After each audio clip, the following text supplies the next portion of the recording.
जय हिंद प्यार साथियों, स्वागत है एक बार फिर से आपका अपन परिवार एग्री उत्तम में। तो दोस्तों अभी हम बात करेंगे जो AGTA 3446 वैकेंसी है उसके बारे में। जो हमने वीडियो बनाया था कट ऑफ के बारे में बोल रहा है, तो उसको लेकर काफ़ी लोग कह रहे हैं कि ऐसा नहीं वैसा नहीं, लेकिन उनको सच्चाई ये नहीं पता होगी कि जो बच्चे एग्रीकल्चर बैकग्राउंड से होते हैं, जिनका 11th और 12th जो है वो एग्रीकल्चर से, तो उन बच्चों की क्या होती है, मैथ और रीजनिंग कमज़ोर रहती है। ठीक है, तो उनके लिए सहारा सिर्फ यही एकमात्र वैकेंसी है, AGTA। ठीक है, और वो बच्चे क्या करते हैं, AGTA में अपनी पूरी मेहनत से तैयारी किए हैं, एग्ज़ाम दिए, नंबर कम ज़्यादा पेपर टफ रहा था, इस वजह से हो गया है।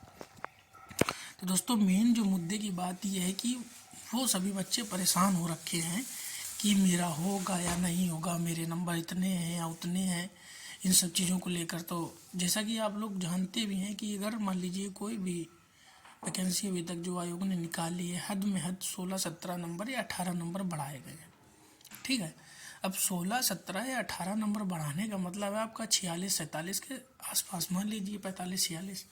तो जो बच्चे ये कह रहे हैं कि ऐसा नहीं होगा वैसा नहीं होगा, उनको बस एक बात याद रखनी चाहिए कि 22,256 बच्चों को बुलाने का मतलब है ओवरलैपिंग होनी स्वाभाविक है। अब जर्नल की जो मान लीजिए आप लोग 900 के आसपास सीटें, 1000 के आसपास जो हुए हैं वो ओवरलैपिंग में ही जाएंगी, ये आप समझ लीजिए। इस वजह से आयोग ने ज़्यादा बच्चे बुलाए। अब कट ऑफ जो रही बात कट ऑफ की, तो 40 के ऊपर जो जैसे कि मान लीजिए हैं बच्चे, वो अपने आप को सेफ समझें। अभी जैसे कि SC की बात करें तो 39-40 के आसपास में रहेगा इसका मामला, क्योंकि जर्नल से हमेशा 4 या 5 नंबर कम रहता है। और जो अच्छे बच्चे हैं, जो मेरे साथ के भी काफ़ी जो मेरे दोस्त थे SC कैटेगरी में, उनके अच्छे नंबर हैं, 52-53 नंबर हैं, तो वो सब ओवरलैपिंग के थ्रू जर्नल में ही तो जाएंगे। बात समझने की है। आप लोग जो कमेंट कर रहे हैं, बता रहे हैं कि ऐसा नहीं वैसा नहीं, आप लोग बात को समझिए।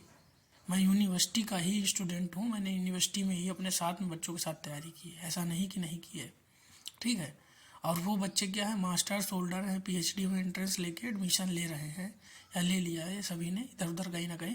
तो आप लोग बात को समझिए। ऐसा नहीं कि आप लोग कहीं भी कोचिंग में गए या कोचिंग से पढ़ लिए, वहाँ सभी बच्चों ने अपने आप में बुक्स की तैयारी की थी, बुक्स के थ्रू। किसी ने भी कोई कोर्स वोर्स पे डिपेंडेंसी नहीं रखी थी। वहाँ भी ऐसे ऐसे बच्चे हैं मेरे साथ में, मेरा जूनियर ही है एक, उसके 63 नंबर हैं। तो ऐसा नहीं है कि नहीं है बच्चे पढ़ने वाले, पर है, स्कोर अच्छा किया है, लेकिन ज़्यादा बच्चे बुलाने का मतलब है ओवरलैपिंग। ठीक है, और डर का माहौल क्यों है बच्चों में, कि बहुत से बच्चों में है डर कि मेरा होगा या नहीं होगा।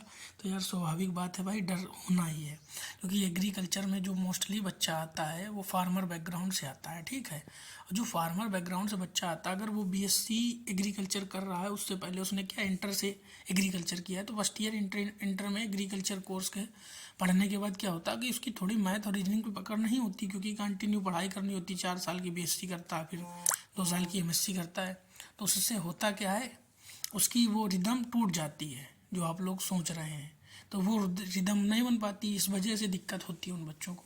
तो जाहिर सी बात है, डर का माहौल है DV को लेकर कि DV में कितने कट ऑफ जाएगी, कितने नहीं जाएगी। तो बस यही है कि जिनके कम नंबर हैं वो अपनी आगे की तैयारी शुरू करें, और जिनके नंबर 40+ हैं वो अपने DV के डॉक्यूमेंट तैयार करें धीरे धीरे, और DV आने के बाद डेट DV कराएं, वो ज़्यादा उनके लिए सही रहेगा। परेशान होने से ज़्यादा बेहतर है ये। ठीक है, जिनके 40 के नीचे हैं वो अपना तैयारी करें आगे की, वो ज़्यादा सही है। तो यही सब सारी बातें हैं दोस्तों। अगर देखिए, आपको समझने के ऊपर है, आप क्या समझना चाहते हैं, या आपको क्या सही लगता है। आप अपने पॉइंट ऑफ व्यू से चीज़ें देखते हैं, आपको क्या अच्छा लग रहा, क्या नहीं अच्छा लग रहा। ठीक है, चीज़ें होती हैं, समझी जाती हैं, है ना। अब जो मैथ्स पढ़ रहा है, जिसने प्राइवेट BSc कर रखा है, वो क्या कर रहा था, वो अपना तैयारी भी कर रहा था कंपटीशन की, तो उसकी मैथ रीजनिंग अच्छी पकड़ है, वो अदर भी वैकेंसीज में देख रहा था। लेकिन जो बच्चा सिर्फ एग्रीकल्चर का था, वो एग्रीकल्चर पे डिपेंड था, तो उसका तो थोड़ा सा है प्रॉब्लम उसके लिए ना। ये बात ये है, अगर DV लेट हो रही है, तो मेरे साथ के ये ऐसे बहुत से दोस्त हैं जो परेशान हो रखे हैं कि यार DV हो जाए, उसके बाद आगे की तैयारी शुरू की जाए, DV हो जाए, जिनसे मेरी बात हो रही है। मेन बात यहाँ फंस रही DV की, जो DV की डेट अगर क्लियर हो जाए और DV हो जाए, तो बच्चों में ये रहेगा कि यार मेरा होगा या नहीं होगा, डिपेंडेंसी 50-50 में हो जाएगी। अब 40-45 नंबर जाना काफ़ी बड़ी बात है। जब आप समझ लीजिए कि लगभग 12,000 के प्लस बच्चा छट गया जब 28.25 इन्होंने रखी है। अब यही जब ये 40 जाएगा तो कितना बच्चा कम होगा? 10,000 के आसपास मान लीजिए कम होगा, या 7,000 मान लीजिए। जब ये 10,000 या 7,000 बच्चा कम करोगे तो कितना बचेगा आपका? 12,000 बचेगा। 12,000 में भी बच्चा ऐसा रहेगा बहुत जिसके डॉक्यूमेंट में दिक्कत है। अब मेरे कुछ जूनियर थे जिन्होंने बुंदेलखंड यूनिवर्सिटी से किया है ग्रेजुएशन, तो उनका जो डिग्री है वो समय से नहीं मिल पाया है। रिजल्ट आ गया था लेकिन डिग्री थोड़ा सा लेट है, तो इसलिए उसमें मेंशन था नोटिफिकेशन में कि 31/5/2024 से पहले की डिग्री होनी चाहिए। तो उनको भी तो दिक्कत है। आप लोग बात को समझिए, वो भी तो दिक्कत में है, वो भी तो परेशान है कि उनका होगा या नहीं होगा। ये सारी बातें हैं दोस्तों। बात यहाँ पर ये फाइनल कट ऑफ जो कही जा रही है, तो फाइनल कट ऑफ जनरल की कही जा रही है। जनरल मतलब 45 प्लस या 45 के समथिंग। और जो 45 में आएगा उसमें क्या है, ओबीसी वाला, ईडब्ल्यूएस वाला, आपका जो एससी वाला है, वो सब ओवरलैपिंग के ही थ्रू तो आ रहा है इसमें। बात ये है, आप लोग समझिए बात को, ठीक है। अगर दोस्तों आपको बात जानकारी सही लगी और अच्छी लगी तो आप हमारे चैनल से जुड़ सकते हैं, वीडियो को लाइक शेयर और चैनल को सब्सक्राइब कर सकते हैं। मिलते हैं अगले वीडियो में, तब तक के लिए जय हिंद जय भारत दोस्तों।